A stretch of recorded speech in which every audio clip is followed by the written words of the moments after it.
എന്താണ് ഇവിടെ അച്ഛനും മക്കളും? ഒരാൾ തോളി ചാരി കിടന്ന് ഉറങ്ങണു, ഒരാൾ അടിപൊളിയായിട്ടിരുന്ന് തടവി ഇരിക്കുന്നു. എന്താണ് ഇവിടെ രണ്ടുപേരും കൂടെ ഉള്ള പരിപാടി?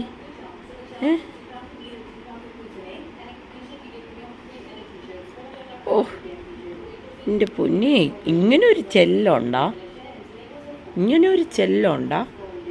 ഇച്ചിരി ചെല്ലം കൂടുതൽ തന്നെ കേട്ടാ.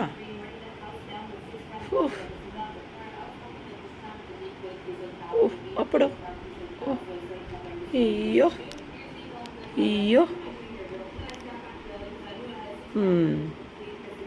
കൊള്ളാം എന്തായാലും കേട്ടാ.